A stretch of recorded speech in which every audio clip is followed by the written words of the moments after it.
45. The Tiger Guest.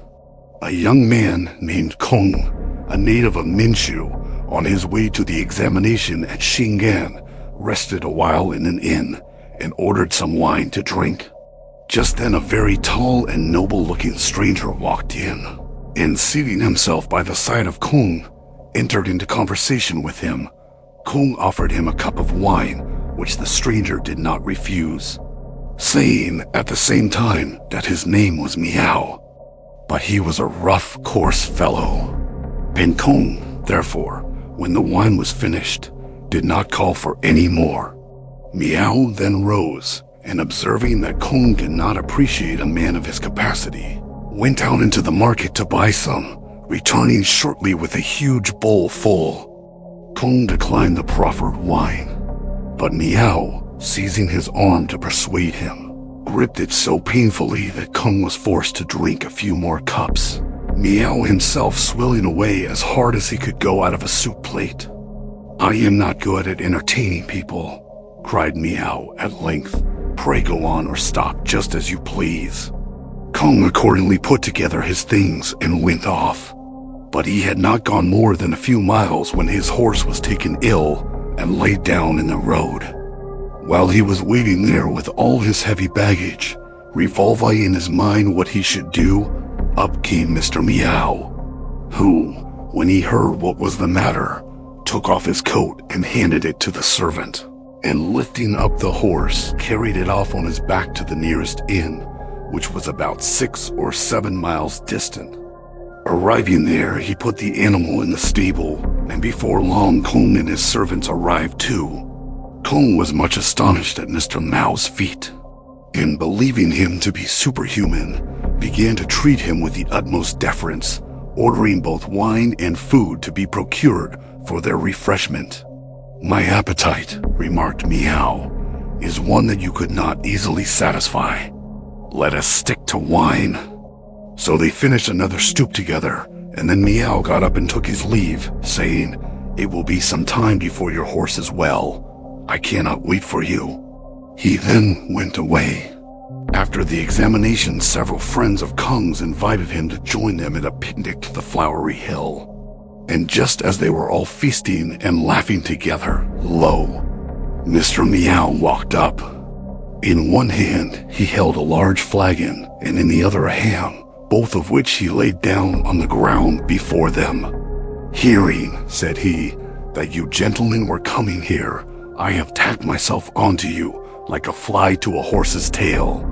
Kong and his friends then rose and received him with the usual ceremonies, after which they all sat down promiscuously. By and by, when the wine had gone round pretty freely, someone proposed capping verses, whereupon Miao cried out, "Oh, we're very jolly drinking like this.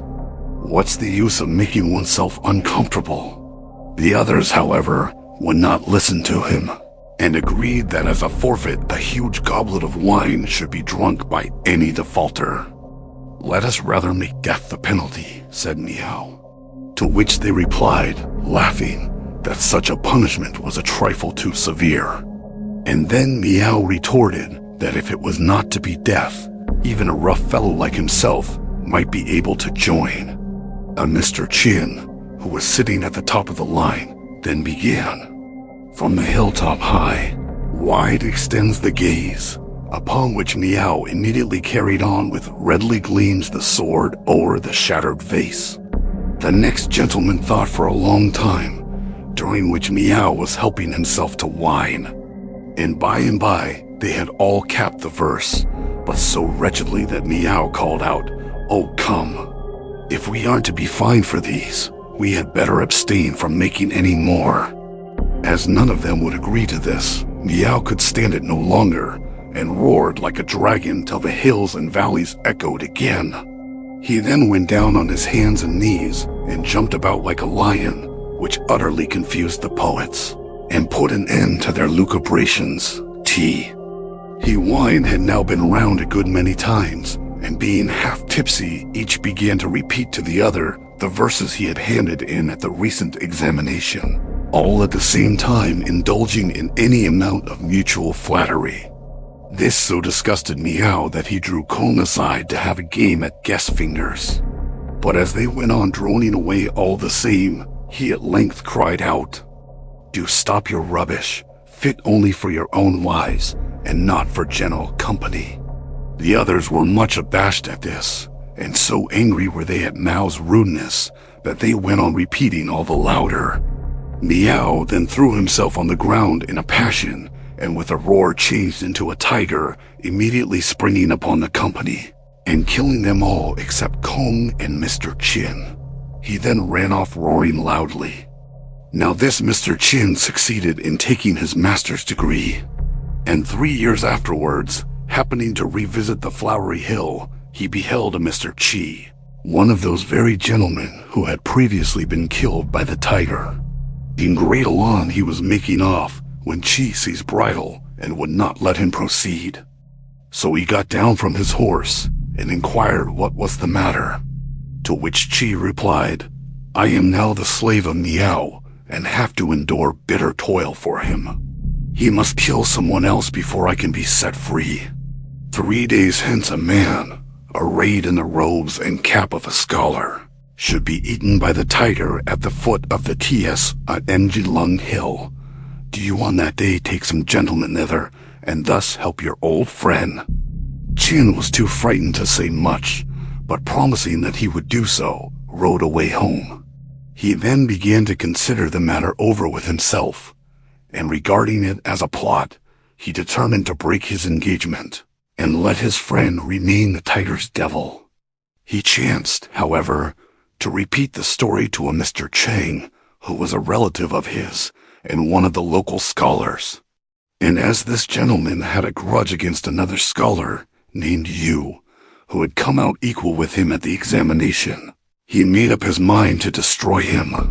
So he invited Yu to accompany him on that day to the place in question, mentioning that he himself should appear in undress only.